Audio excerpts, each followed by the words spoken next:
अब पहले वाला जो है झंझट खत्म हो गया। और पर्सनली यार काश ये हमारे टाइम पे होता तो यार मज़ा आ जाता। दोस्तों ये जो साल है 2020 ये काफ़ी सारे चेंजेस लेके आया, काफ़ी सारी प्रॉब्लम्स के सॉल्यूशन निकले, काफ़ी कुछ चेंजेस हुए, बहुत सारी पॉलिसी धड़ाधड़ गवर्नमेंट चेंज कर रही है। लेकिन जो एक सबसे बेहतरीन चीज़ करी वो है एजुकेशन सिस्टम को कमाल का कर दिया यार। नए एजुकेशन सिस्टम में जो जो चीज़ें मैंने यहाँ पे पढ़ी हैं अभी यहाँ पर गवर्नमेंट की तरफ से आई है और देखी है, काफ़ी कमाल की है। तो मैं आपको स्टेप बाय स्टेप एक्सप्लेन करूँगा, तो चलिए आइए फटाफट से देख लेते हैं। सो गाइस काफ़ी सालों से इस चीज़ के ऊपर यहाँ पर सोशल एक्टिविस्ट भी, अलग अलग यूट्यूब इन्फ्लुएंसर या फिर और लेवल पे भी, बड़े से छोटे लेवल पे सब अपनी तरफ से एफर्ट लगा रहे थे कि हमारा जो ये पुराने टाइम का वाला एजुकेशन सिस्टम है जो कि हमें रटना सिखाता है, हमें एम्प्लॉय माइंडसेट की देता है, उसको चेंज किया जाए और नए एजुकेशन सिस्टम में कन्वर्ट किया जाए। अभी इंडिया का जो एजुकेशन करंट सिस्टम है ये था वो बेसिकली कहीं ना कहीं वेस्ट से बहुत ही पीछे था, राइट। वेस्टर्न कंट्रीज़ में कमाल का एजुकेशन सिस्टम है। और क्योंकि मैं काफ़ी इन चीज़ों के बारे में रिसर्च करता रहता हूँ, लेट्स से हम बात करें स्पेसिफिकली, मुझे यूरोपियन एजुकेशन सिस्टम की बात करें, जर्मनी ले लें, स्विट्ज़रलैंड ले लें, कमाल का है यार। तो उसी के तर्ज पे जो इंडिया का नया एजुकेशन सिस्टम आया है इसने तो यार कमाल कर दिया है। तो चलिए आइए देखते हैं। तो भाई सबसे पहली जो चेंजेस की गई है वो है स्ट्रीम को लेकर के। तो अभी तक हमारा जो सिस्टम था बेसिकली ये था कि हम जैसे ही 10th के बाद स्ट्रीम लेते थे, या तो तीन ही थी मेन, या तो आप साइंस ले लीजिए, या फिर आप आर्ट्स ले लीजिए, या फिर आप कॉमर्स ले लीजिए, बस इनमें से, इसके अलावा आप कहीं जा नहीं सकते, कुछ और कर नहीं सकते, राइट। अब क्या हुआ है, अब चेंजेस कर दिए गए हैं। अब इसकी सबसे बड़ी प्रॉब्लम क्या थी कि मान लो मैंने साइंस ली, मुझे साइंस लेनी थी, मैं चलो साइंस लेते हैं। तो अब मान लो साइंस में क्या है कि फिजिक्स, केमिस्ट्री, मैथ्स और इसके अलावा कुछ अदर सब्जेक्ट, इंग्लिश हो गया, कंप्यूटर, फिजिकल एजुकेशन जो आप लेना चाहते हो वो ले सकते हो। तो मान लो मुझे मैथ्स तो पसंद है लेकिन मुझे यार फिजिक्स में या केमिस्ट्री में इंटरेस्ट नहीं है, मैं तो साथ में लेट्स से एग्जांपल के लिए मैं तो इकोनॉमिक्स, मुझे बिजनेस स्टडीज़ में पसंद है, मैं तो बिजनेस से रिलेटेड पढ़ना चाहूँगा, मैं इंडियन इकोनॉमी के बारे में या फिर वर्ल्ड वाइड इकोनॉमी के बारे में समझना चाहता हूँ, मुझे इकोनॉमिक्स चाहिए, या मैं ज्योग्राफी भी पढ़ना चाहता हूँ, या मैं बायोलॉजी भी पढ़ना चाहता हूँ, मेरा अगर इन चीज़ों में इंटरेस्ट है, मैं कंप्यूटर साइंसेज भी पढ़ना चाहता हूँ। तो अब कमाल की चीज क्या है कि आप इन सब में से अपने अकॉर्डिंग सब्जेक्ट बना सकते हैं। तो अब कुल मिला के बात क्या है कि आपको फ्लेक्सिबिलिटी दी गई है कि आप अपनी पसंद के सब्जेक्ट जो है चुन लीजिए। हालांकि आने वाले टाइम में और क्लैरिफिकेशन दिया जाएगा कि कितने रखे जाएंगे, क्या होगा। तो एग्जाम्पल के लिए मान के चलते हैं कि 5 सब्जेक्ट है, तो लेट से किसी को साइंस में से मैंने मैथ्स उठा लिया, राइट, मुझे मैथ्स अच्छा लगता है, मजा आता है करने में, मैथ्स ले लिया। इसके अलावा मान लो मैंने कहा कि भाई मुझे इकोनॉमिक्स पढ़नी है, वो ले ली। इसके अलावा मान लो किसी ने हिस्ट्री का, मुझे हिस्ट्री अच्छी लगती है, वो ले ली। कंप्यूटर साइंस ले ली, इसके अलावा बायोलॉजी भी ले ली, राइट। तो उसके अकॉर्डिंग अलग अलग यहाँ पर रास्ते, पूल्स बनाए जाएंगे कि भाई हाँ इस तरीके से इनको पढ़ा जाएगा। लेकिन कुल मिला के अच्छी बात यह है कि अपनी पसंद के आप सब्जेक्ट मिला के अपनी जो है पढ़ाई आगे कर सकते हैं। अब ऐसा नहीं होगा कि बस यही रास्ता है, इसी पे चलना है, बहुत सारे रास्ते हैं, आप अपना एक रास्ता सब में से उठा के जो है एक बना लीजिए। ये काफी कमाल की चीज लगी मुझे। अब पहले वाला जो है झंझट खत्म हो गया। और पर्सनली यार काश ये हमारे टाइम पे होता तो यार मजा आ जाता। इसके अलावा और भी चीजें हैं जो कि काफी कमाल की है। अब सुनिए, देखिए पहले हमारा जो एजुकेशन सिस्टम था वो 10+2 का आ जाता था कि भाई 10th तक कर लो, उसके बाद 2 साल की यहाँ पे 11th 12th हो जाएगी। ये हो गया हमारा स्कूलिंग वाला जो है एजुकेशन सिस्टम था। अब जो नया एजुकेशन सिस्टम होगा उसके अंदर चेंजेस क्या किए गए हैं वो है वेस्टर्न कंट्रीज के कंपैरिजन में काफी कमाल का कर दिया गया है। वो है 5+3+3+4, यानी जो शुरू के 5 साल होंगे, पहली बात तो ये 3 साल की उम्र से यहाँ पे स्कूल शुरू होगा। 3 साल से लेके 8 साल तक जो स्कूल होगा 5 साल का, उसमें शुरू के जो 3 साल होंगे वो है प्री प्राइमरी स्कूल, जिनमें बच्चे को यहाँ पर बेसिक मैनर, ये सब चीज़ें सिखाई जाएंगी। इसके अलावा उसके बाद जो 3 साल वो कर लेगा, जिसमें बेसिकली हमारे ये प्ले स्कूल, LKG UKG ये सब चीज़ें होती थी, उसमें वो 3 साल प्री प्राइमरी में आ जाएंगे।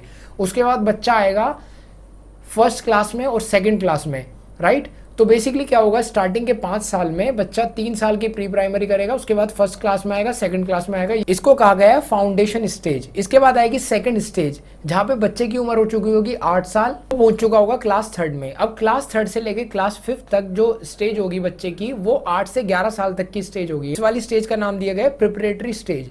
इसमें क्या होगा, बच्चा खेलेगा, डिस्कवरी करेगा, खेल कूद, इंटरेक्टिव लर्निंग और भी बहुत सारी चीजें करी जाएगी। कुल मिलाकर के 5th क्लास तक, या फिर मैं कहूँ जब बच्चा 11th क्लास, जब बच्चा 11 साल का होगा, यानी बच्चा 11 साल का होगा और 5th क्लास तक बेसिकली जो स्टेज होगी ये वाली, इसमें बच्चे के ऊपर से पढ़ाई का बोझ जो है लगभग बहुत कम हो जाएगा। अभी के कंपैरिजन में जो इतनी सारी किताबें लाद दी जाती हैं, इतना तो बच्चे का वेट नहीं होगा जितना इस टाइम किताबें हैं बच्चों के स्कूल में, वो सब चीज़ें काफ़ी ख़त्म हो जाएगी और एटलीस्ट 5th क्लास तक बच्चे पढ़ाई को एंजॉय कर पाएंगे। तो कहीं ना कहीं पढ़ाई एक बर्डन की जगह एक फन बन जाएगी बचपन से ही, जो मुझे लगता है इससे सबसे बड़ी चेंज आएगी, राइट। और बच्चे का ओवरऑल एक डेवलपमेंट होगा। अब जो मेन पढ़ाई होगी वो होगी 6 क्लास से शुरू, और जब आप 12 साल के होंगे, जब बच्चा 12 साल के होगा तब से उसकी पढ़ाई शुरू होगी। 6 से 8 क्लास के अंदर मेन जो है पढ़ाई शुरू होगी। 6 क्लास में जब बच्चा 11 साल का हो चुका होगा तो 6 से 8 यानी 11 से 14 साल के बीच में उसकी जो पढ़ाई होगी उसके अंदर अलग अलग सब्जेक्ट लाए जाएंगे। मैथ्स हो गया, ह्यूमैनिटीज हो गया, साइंस हो गया, और भी बहुत सारी चीजें यहाँ पे इस टाइम पे पढ़ाई को इंट्रोड्यूस किया जाएगा। एक्सपीरियंशियल लर्निंग पे यहाँ पे फोकस किया जाएगा, और यही टाइम होगा जब वो 6 क्लास में आएगा। 6 से 8 के बीच में इसी टाइम में पढ़ाई इंट्रोड्यूस होगी। अब इसके अलावा गाइस और भी काफी सारी चीजें होंगी इन क्लासेस में, और ये जो तीसरी स्टेज होगी ये भी 3 साल की होगी। इसका नाम होगा मिडिल स्टेज, राइट। और फाइनली जो स्टेज आएगी 9th से 12th क्लास तक की, उसका नाम होगा सेकेंडरी स्टेज। इसमें बच्चा 14 से लेके 18 साल तक यहाँ पर बेसिकली अपनी 12th कंप्लीट कर लेगा, 9th से 12th तक, राइट। अब यहाँ पर बेसिकली है क्या, इसका नाम रखा गया है सेकेंडरी स्टेज। तो इस तरीके से यहाँ पे 4 स्टेजेस में डिवाइड किया गया है। सबसे पहले यहाँ प्री स्कूल से यहाँ पर आपका 2nd क्लास तक, उसके बाद 2nd से लेकर के 5th क्लास तक, उसके बाद 6th से 8th क्लास तक, उसके बाद 9th से 12th क्लास तक। अब जो सेकेंडरी स्टेज होगी यानी 9th से 12th क्लास तक, उसमें बेसिकली बच्चे जो है अपने सब्जेक्ट वगैरह चूज करेंगे। इसके अलावा मेन जो है उसको पढ़ाई वगैरह के बारे में पूरा प्रॉपर तरीके से तैयार किया जाएगा। लेकिन अब यहाँ पे ट्विस्ट क्या है, जो चेंजेस है वो क्या है कि इनमें बेसिकली एक बार एग्जाम होने की बजाय एग्जाम जो है 2 सेमेस्टर होंगे अब स्कूल में हर साल। 9th में भी 2 सेमेस्टर, 10th में भी 2 सेमेस्टर, 11th में भी 2 सेमेस्टर, 12th में भी 2 सेमेस्टर। अब कुछ लोगों के लिए नेगेटिव भी हो सकते हैं, कुछ के लिए पॉजिटिव भी हो सकते हैं, लेकिन ओवरऑल पॉजिटिव ही होंगे। तो आपको मेनली अब तरीके से पढ़ना होगा पूरे साल, ताकि आपके दोनों के मिलाकर के मार्क्स जो हैं टोटल जो एवरेज निकले फाइनली वो जो है आपका मार्क्स होगा। देखिए मेनली इसे करने का रीजन क्या है। लेट्स से कोई बच्चा है जो कि पूरे साल नहीं पढ़ा, उसने सिर्फ लास्ट के कुछ महीनों में पढ़ के रट्टा मार के कैसे भी करके एग्जाम दिए और उसके अच्छे नंबर आ गए 12th क्लास में या किसी भी क्लास में, तो वो तो बहुत बढ़िया हो गया। और दूसरा बच्चा है जो कि पढ़ रहा है, चीजें की नॉलेज भी ले रहा है, लेकिन किसी वजह से एग्जाम में उसकी तबीयत खराब हो गई, कुछ ऐसा हो गया और उस टाइम उसके एग्जाम में कम मार्क्स आ गए, राइट। मतलब ये किसी भी वजह से अगर आपके एक बार कम मार्क्स आ गए तो आपकी पूरा साल बर्बाद हो जाता है, राइट। वो उतने ही रहते हैं। लेकिन अब ये जो सेमेस्टर वाला सिस्टम होगा, इसमें अच्छी बात क्या होगी कि आपको 2 बार अपॉर्चुनिटी मिलेगी। तो एक बारी में अगर आपके कम मार्क्स आ भी गए तो दूसरे सेमेस्टर में वो कवर हो जाएंगे, चाहे आप 9th क्लास में हो, चाहे 10th क्लास में हो, चाहे 11th में, चाहे 12th में।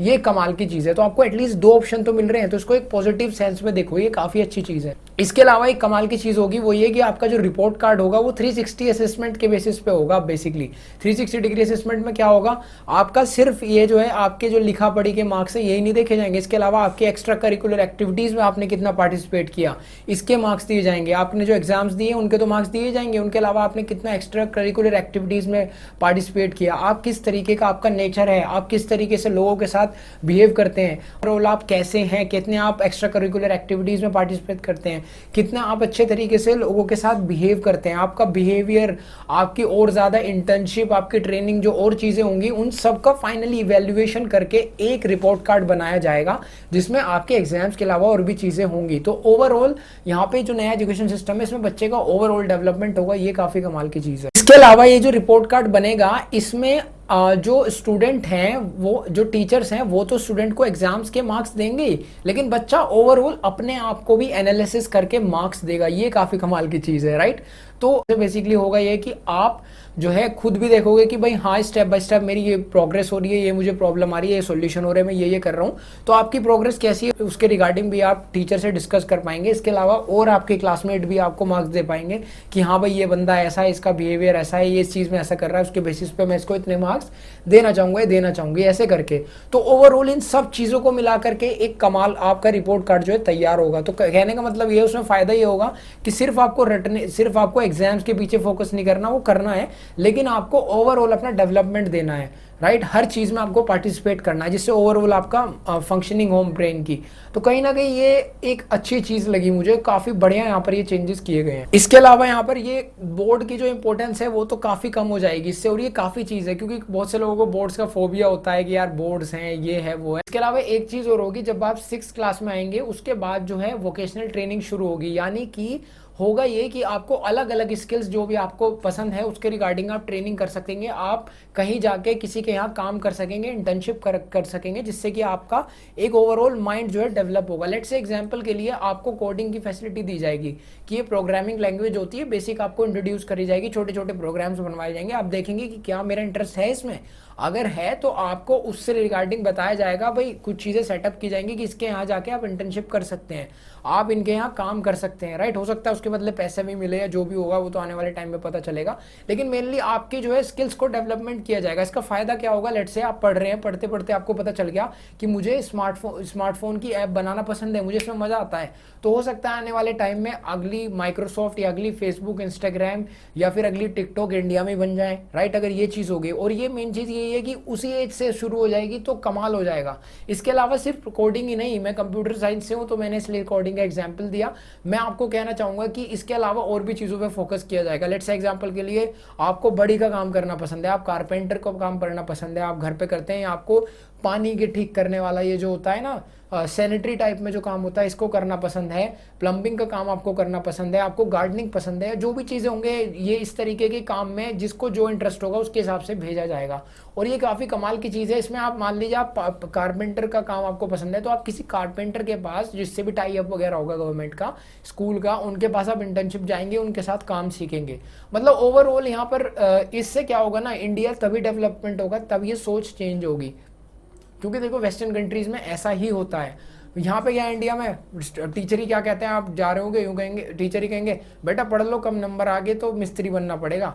उन्हें ये नहीं पता है, राइट। इससे क्या होता है कि एक नेगेटिव इम्पैक्ट पड़ता है बच्चे के ऊपर। क्या होता है कि यार मिस्त्री तो बेकार होते हैं, कारपेंटर बुरा काम है, और इंडिया में है भी। अभी फिलहाल कंपैरिजन अगर आप करें तो इंडिया में इन लोगों की कमाई बहुत कम है। लेकिन अगर मैं बात करूँ वेस्टर्न कंट्रीज की, तो हो सकता है कि अगर आप कभी बाहर पढ़ने जाएं तो आपकी जो सैलरी हो ना, उससे ज़्यादा सैलरी उस बाल काटने वाले की, और हो सकता है कि बाल काटने वाला ऑडी BMW में आता हो, राइट।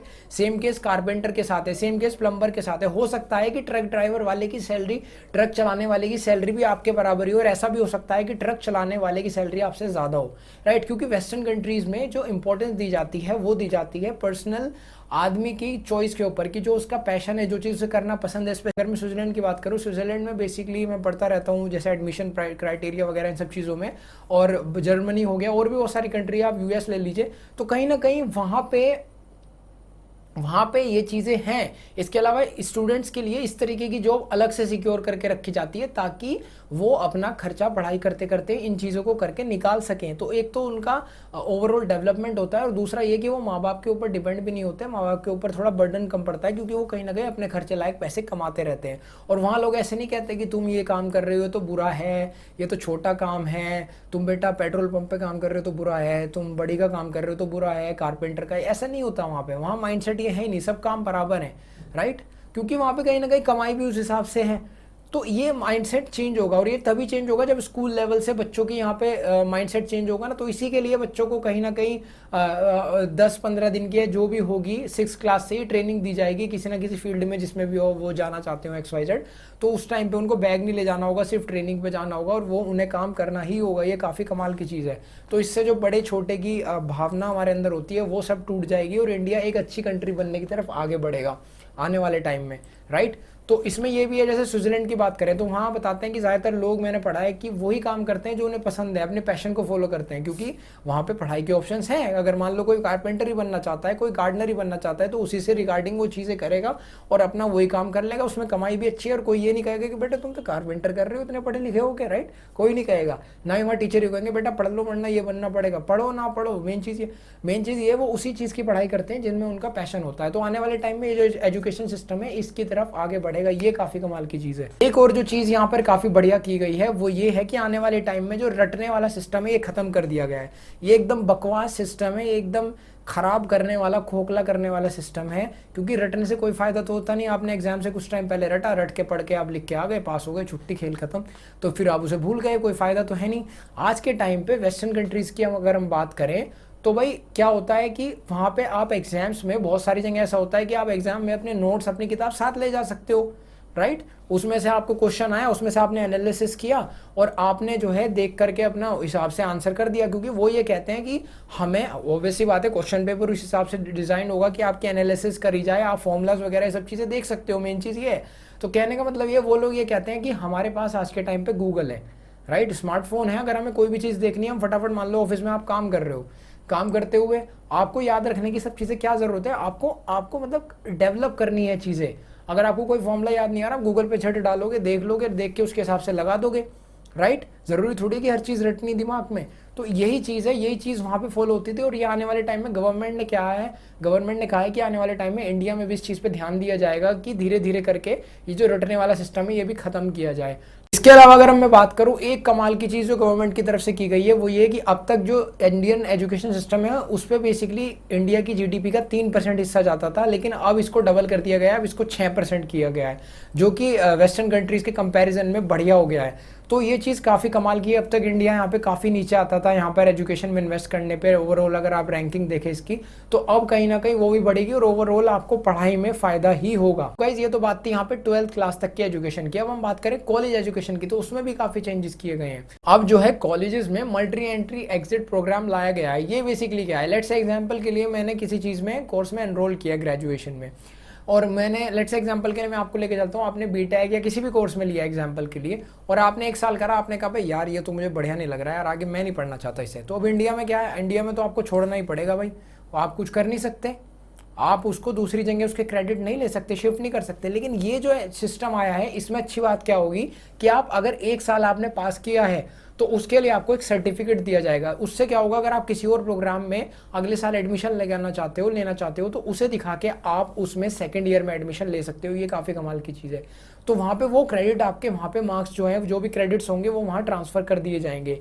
ये कमाल का है। अभी क्या है कि मान लो 1 साल बाद आपका मन कर गया कि यार मुझे नहीं करना, तो आपको ड्रॉप ही करना पड़ेगा दूसरे कोर्स के लिए। अभी ये प्रॉब्लम है सबसे बड़ी, फिर आपका 1 साल बर्बाद हो जाएगा। वहाँ पे आपको ड्रॉप करने की ज़रूरत नहीं है। तो ये काफ़ी कमाल की चीज़ है, ये बहुत बढ़िया है। इसके अलावा क्या होगा, अगर मान लो किसी ने 1 साल करके छोड़ा तो उसे सर्टिफिकेट दिया जाएगा, 2 साल करके छोड़ा तो उसको डिप्लोमा दिया जाएगा, 3 साल करके छोड़ा तो उसको डिग्री दी जाएगी, 4 साल करके पूरा हो गया तो फिर उसके बाद उसको रिसर्च की एक अलग से डिग्री दी जाएगी। ये पूरा जो है सिस्टम इस तरीके से बनाया जाएगा। इसके अलावा अगर हम बात करें एमए और एमएससी की, अगर आपने अपनी जो बैचलर्स डिग्री है वो 4 साल की करी है तो एमएससी सिर्फ आपको 1 साल की करनी पड़ेगी, और अगर आपने अपनी बैचलर डिग्री 3 साल की करी है तो आपको एमए एमएससी जो है वो आपको 2 साल की करनी पड़ेगी। मतलब सिंपल सी चीज़ें, बीएससी 3 साल की होती है, अगर आपने बीएससी करी है तो एमएससी 2 साल की होगी, अगर आपने बीटेक करी है तो एमएससी 1 साल की होगी। सेम केस उसके साथ है, अगर आपने बीटेक जैसे 4 साल लगाए हैं अपने तो एमए 1 साल की होगी, और अगर आपने 3 साल लगाए हैं कुछ और बीए किया है लेट से, तो आपके लिए एमए जो होगा वो 2 साल का होगा। सिंपल है, 3 साल की डिग्री बैचलर्स के लिए, 2 साल की मास्टर्स, 4 साल की बैचलर्स के लिए 1 साल की मास्टर्स। ये है इंटरनेशनल एजुकेशन के हिसाब से मैच कर रहा है, बहुत अच्छे।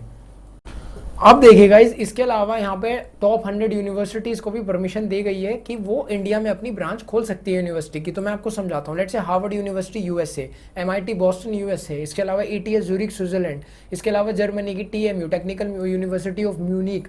तो इस तरह से बहुत सारी यूनिवर्सिटी हैं जो कि नामी गिरामी है। अगर वो चाहें तो इंडिया में भी अपनी ब्रांच खोल सकती है। तो उसके 2 फायदे होंगे, एक तो आप इंडिया में रह के ही वर्ल्ड की बेस्ट यूनिवर्सिटीज़ में पढ़ सकते हो, दूसरा ये कि विदेशी स्टूडेंट्स भी यहाँ पे आएंगे तो एक बढ़िया यहाँ पर हिसाब किताब हो जाएगा, और तीसरा फायदा एक और होगा, वो ये कि आईआईटी जो इंडिया के बेस्ट इंस्टीट्यूशन है उनको टक्कर मिलेंगी जब ये विदेशी बड़ी बड़ी यूनिवर्सिटी आएंगी, क्योंकि इनका जो करिकुलम होगा, इनका जो स्ट्रक्चर होगा वो उस हिसाब से होगा। तो कहीं ना कहीं वहाँ पे क्या होगा कि ये प्रैक्टिकल पे फोकस करेंगे। इंडिया में क्या थ्योरी पे ज़्यादा फोकस होता है आईआईटी वगैरह में, तो कहीं ना कहीं स्टूडेंट्स जो है इनकी तरफ भागेंगे तो आईआईटी का लेवल गिरेगा। तो आईआईटी को भी अपना लेवल मैच करने के लिए प्रैक्टिकल इंप्लीमेंटेशन और इसके अलावा इनके लेवल पे आना पड़ेगा, तो अपने स्टैंडर्ड्स को बढ़ाना पड़ेगा। तो in that case although IIT बहुत अच्छा है, सब कुछ है, लेकिन जिस हिसाब से विदेशों में होता है उस हिसाब से सब चीज़ें कहीं ना कहीं चेंजेस लाके आईआईटी को भी अपने आप को बेटर बनाना पड़ेगा, और ये चीज़ मुझे बहुत पसंद आई। अब मेन जो चेंजेस यहाँ पे गवर्नमेंट ने किए हैं वो कहीं ना कहीं है वोकेशनल जो एजुकेशन है, वोकेशनल ट्रेनिंग है, कहीं ना कहीं उसको एक्सपीरियंस कराने का स्टूडेंट्स को। तो वही है कि ज़्यादा से ज़्यादा जल्दी से जल्दी यहाँ पे इंटर्नशिप करें। कहीं ना कहीं स्टूडेंट्स जॉब वाली चीज़ें जो होंगी ना, वो एक बेनिफिट है। क्योंकि देखो यार, स्कूल में क्या है ना, ये जो सेल्फ एनालिसिस भी डाला गया है जो 9 से लेकर 12th क्लास में, कि आपका जो रिपोर्ट होगी वो सेल्फ एनालिसिस भी उसमें इंक्लूड होगा। बच्चा खुद दिखेगा कि मैंने ये चेंजेस किए हैं। देखो स्कूल में तो हमें टीचर्स बता देते हैं, कॉलेज में भी चलो एक बार ही को बता देते हैं, हालांकि नहीं बताते, लेकिन बेटा ये है गलत है, ये गलत है। लेकिन जब रियल लाइफ में एंटर करते हो तो आपको अपने हिसाब से डिसीजन लेने होते हैं। तो कहीं ना कहीं ये जो नई एजुकेशन सिस्टम है ये आपको डिसीजन मेकिंग पावर को बढ़ाएगी। और आप स्टार्टिंग में जब ये ट्रेनिंग व्रेनिंग लेंगे, वोकेशन वाली कहीं जाके काम करेंगे, तो कहीं ना कहीं काम करने का माइंडसेट भी स्टार्टिंग से ही डेवलप होगा। तो जब आप निकलेंगे स्कूल से तो आप अच्छे बन के निकलेंगे। यहाँ पर एक चीज़ है कि गवर्नमेंट ने ये भी कहा है कि 5th क्लास तक जो पढ़ाई होगी वो रीजनल लैंग्वेज में या होम लैंग्वेज में होगी। मतलब ये कि या मदर टंग में, या फिर जैसे कह लो मान लो यहाँ पे आप हो तो हिंदी में हो जाएगी, यूपी में हो, लेकिन केरला में फिर वो उसी हिसाब से केरला की लैंग्वेज में होगी। एग्जाम्पल के लिए मलयालम जो है, इसके अलावा तमिलनाडु में अपने हिसाब से लैंग्वेज में होगी, मुंबई में, महाराष्ट्र में मराठी में होगी। तो मतलब थोड़ी सी प्रॉब्लम ये भी आएगी। कुछ लोग इस पे ये भी कह रहे हैं कि मान लो उनका सेंट्रल गवर्नमेंट की कोई जॉब है और वो मान लो आज यूपी में हिंदी में एजुकेशन ले रहे हैं, कल को उनका अगले साल ट्रांसफर हो गया महाराष्ट्र में, तो मराठी में कैसे पढ़ लेंगे बच्चे, उनको तो आती नहीं। या मराठी वाले का मान लो केरला में हो गया, तो वो वहाँ की लैंग्वेज मलयालम वगैरह जो भी है उसमें कैसे पढ़ लेंगे भाई। सेम चीज़ है, तो वो एक प्रॉब्लम आएगी। तो हालांकि ये नहीं बताएगी कि कौन सी लैंग्वेज, या तो फिर ये हो कि भाई एक लैंग्वेज रखी जाए, हिंदी उसमें पढ़ाई जाएगी, तो वो एक अलग चीज़ है। लेकिन एक चीज़ ये भी है कि कहीं ना कहीं गवर्नमेंट को इंग्लिश की इंपॉर्टेंस कम नहीं करनी चाहिए, क्योंकि अगर इंग्लिश खत्म हुई तो कहीं ना कहीं इंडिया में क्योंकि कहीं ना कहीं प्रॉब्लम होगी, क्योंकि इंडियंस आज पूरे वर्ल्ड में हैं। और अगर आप देखें यूएस में भी जो टॉप कमाने वाले हैं वो कहीं ना कहीं इंडियंस ही हैं। आप डेटा उठा के देख लें पिछले सालों का भी, ज़्यादा कमाई करने वाले किसी भी पूरे वर्ल्ड के देशों में सबसे ज़्यादा इंडियंस ही हैं, राइट। जिनकी एवरेज अगर आप सैलरी निकालें, और अगर आप इनफैक्ट खुद यूएस के सिटीजन से भी ज़्यादा इंडियंस कमा रहे हैं, ये कमाल की चीज़ है। उसका मेन कारण क्या है, अगर आप यूरोपियन कंट्री ले लें या पूरे वर्ल्ड में कहीं ले लें, वो ये कि दूसरी कंट्रीज़ में इंग्लिश इतनी अच्छी नहीं है जितनी इंडियंस की है, राइट। कहीं ना कहीं हमारा जो सिस्टम है वो इंग्लिश में है, इंग्लिश हमारा एक एडवांटेज है। अगर इंग्लिश चली जाएगी तो हमारा एडवांटेज चला जाएगा। अभी पूरे वर्ल्ड में हम इसलिए ज़्यादा जा पा रहे हैं क्योंकि हमारे पास इंग्लिश है, इंग्लिश कमाल की है बचपन से, ये एक मेन चीज़ है। और अगर इंग्लिश जाएगी तो मतलब आप चाहें तो इसको गवर्नमेंट चाहे तो इसको कर सकती है, हिंदी या फिर जो भी बनाना चाहे, लेकिन साथ में इंग्लिश भी पढ़ानी ज़रूरी है, क्योंकि इंग्लिश एक स्ट्रॉन्ग पॉइंट है। अगर आप बात करें चाइना की या रशिया की या किसी और कंट्री की, तो सब कंट्रियों की अपनी रीजनल लैंग्वेज होती है, बच्चे उन्हीं में पढ़ते हैं, तो वो इंग्लिश में वीक होते हैं। लेकिन इंडियंस इंग्लिश में स्टार्टिंग से अच्छे होते हैं, राइट। तो वो किसी भी देश में जाते हैं, मैक्सिमम कोर्स इंग्लिश में मिल ही जाते हैं, तो वहाँ पे उनको एडवांटेज हो जाती है, इंग्लिश सीखनी नहीं पड़ती। अगर इंग्लिश स्टार्टिंग से वीक होगी तो ये कहीं ना कहीं एक नेगेटिव पॉइंट होगा इस एजुकेशन सिस्टम का, तो इसका ध्यान रखना चाहिए गवर्नमेंट को। अदरवाइज ओवरऑल एक कमाल का यहाँ पर एजुकेशन सिस्टम होने वाला है, बहुत ही रिवोल्यूशनरी। तो बस यही था ओवरऑल यहाँ पर इंडियन नए एजुकेशन सिस्टम का। तो आने वाले जो बच्चे इससे पढ़ेंगे उन सभी को कॉन्ग्रेचुलेशन यार, आप कमाल के बन सकते हो सकता है आप कोडिंग करके यहाँ पे आने वाले टाइम में फेसबुक और बिल गेट्स की यहाँ पे माइक्रोसॉफ्ट और यहाँ पर टेस्ला और यहाँ पे एप्पल इंडिया में ही खड़े कर दो, तो कॉन्ग्रेचुलेशंस, राइट। होगा कि इस एजुकेशन सिस्टम का फ़ायदा इंडिया में ही होगा, क्योंकि कहीं ना कहीं इसका पॉजिटिव इम्पैक्ट पड़ेगा। जब बच्चे इस तरीके से निकलेंगे तो काफ़ी कमाल का यहाँ पर कुछ ना कुछ करके दिखाएंगे।